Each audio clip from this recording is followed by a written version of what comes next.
আমি ডাক্তার অবন্তী ঘোষ।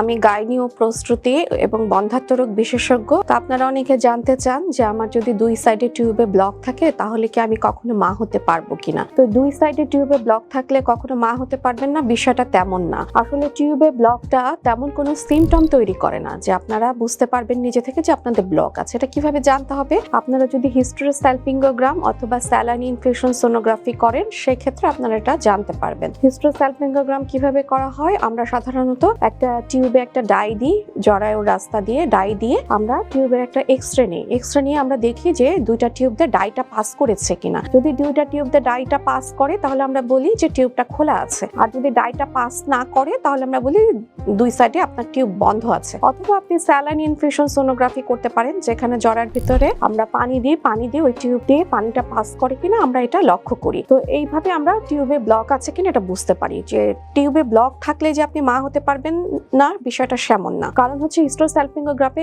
অনেক ক্ষেত্রে টিউবের অংশটা স্পাজমের কারণে বন্ধ আসতে পারে, এবং হচ্ছে কিছু কিছু ফিজিওলজিক্যাল কারণে বন্ধ আসতে পারে, যেমন কোনো মিউকোসাল ডেব্রিস অথবা ছোটখাটো কোনো ইনফেকশনের কারণে বন্ধ আসতে পারে। তো এই ধরনের টিউব বন্ধ আসলে আমরা সাধারণত ল্যাপারোস্কোপি করি। ল্যাপারোস্কোপি করে আমরা আগে কনফার্ম হই যে আসলে টিউবে ব্লক আছে কিনা। ল্যাপারোস্কোপি করে আমরা মোটামুটি 100% কনফার্ম করতে পারি, এবং কিছু কিছু ক্ষেত্রে ল্যাপারোস্কোপি করে কনফার্মেশন ছাড়াও আমরা থেরাপিউটিক পারপাসেও ল্যাপারোস্কোপিটা টিউবে ব্লক ছোটানোর জন্য ব্যবহার করতে পারি। যেমন যদি প্রক্সিমাল টিউবাল ব্লক থাকে, মানে টিউবের প্রথম অংশে ব্লক থাকে, তাহলে আমরা হিস্টেরোস্কোপিক ক্যানুলেশন করে ব্লকটা ছোটাতে পারি। এবং হচ্ছে দূরের সাইডে মানে ডিস্টাল টিউবাল ব্লক থাকে, তাহলে সেক্ষেত্রে ফিমব্রোপ্লাস্টি করা হয়। তবে টিউবের ব্লকটা ছোটানোর বিষয় যেটা বলতে চাই, যে যদি ব্লকটা অল্প থাকে বা মাঝারি থাকে সেই ক্ষেত্রে ল্যাপারোস্কোপি করে এই ব্লকটা আর কি ছোটানো যায়। কিন্তু টিউবের ব্লকটা যদি অতিরিক্ত বেশি পরিমাণে থাকে বা অনেক বেশি ফাইব্রোসিস হয়ে যায়, সেক্ষেত্রে ল্যাপারোস্কোপি করে ব্লকটা ছোটানো যায় না। তো সেই ক্ষেত্রে টিউবের যদি ব্লকটা ছোটানো